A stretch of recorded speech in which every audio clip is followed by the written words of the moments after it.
You had Colton Orr in the first period dropping the gloves. Well, it's midnight, them rival wound up too tight. I got a fistful of Kadri works his way in. In comes Kadri.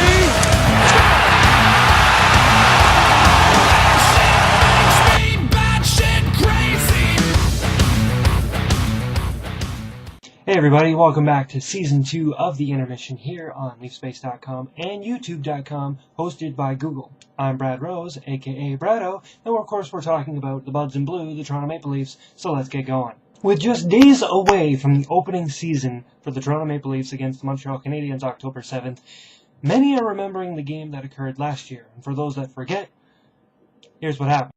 The Montreal Canadiens defeated the Toronto Maple Leafs 4-3 in overtime. Although the Buds in Blue played well enough to get 2 points, they only mustered 1 before going on that horrendous losing streak we all remember that put them behind the 8 ball last season, thus increasing their losing streak at home on opening night to what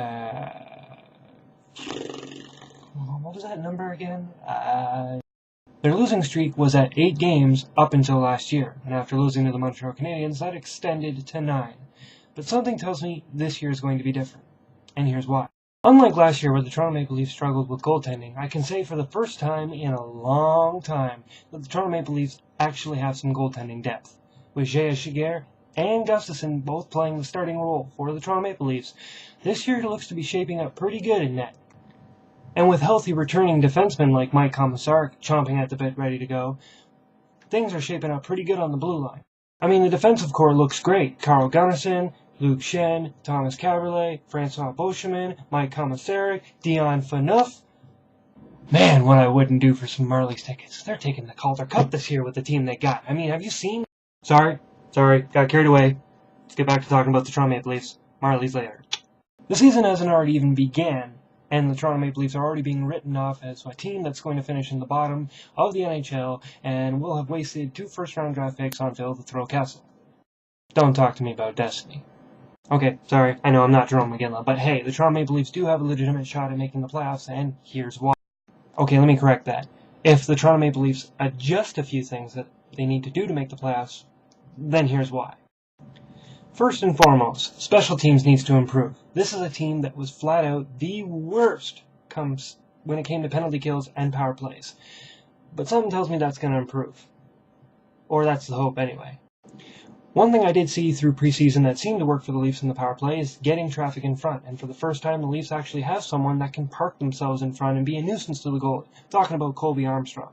The guy is kind of like a Ryan Smith, just parks in front of the net, gets in front, tries to tip the shot, blocks the goalie's vision, and allows really the down-low passing game that the Toronto Maple Leafs really need to open up the point shot for Dion Phaneuf, Francois Beauchemin, and the like. Another thing that the Toronto Maple Leafs really need to do to make the playoffs is, of course, score goals. This is a team that scored the fewest goals last year, considering that they were one of the youngest teams in the NHL.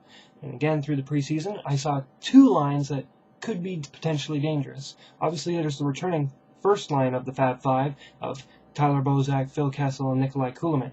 These guys just seem to know where each other are, and, well, it's been said that Phil Kessel and Tyler Bozak are like Ernie and Bert.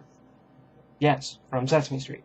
The other line that Wilson seems to be pairing, of course, those were Stieg, Bozak, and Kessel, and they also had some chemistry, so it'll be interesting to see what kind of lineup he uses against the Montreal Canadiens on opening night. Hopefully, though, the Toronto Maple Leafs don't get behind the 8 ball like last year. In fact, they can't afford to. If the Leafs start out of the gate like they did last year, 7-1, something like that, there's no way they're going to be making the playoffs this year, and, well, frankly, people's jobs are on the line this year. But it's great to be optimistic as a Toronto Maple Leafs fan. In fact, I'm excited. Hey, let's start the season 0-0. We're tied with everybody. We're going all the way. Woo! Play the parade. Yeah. No.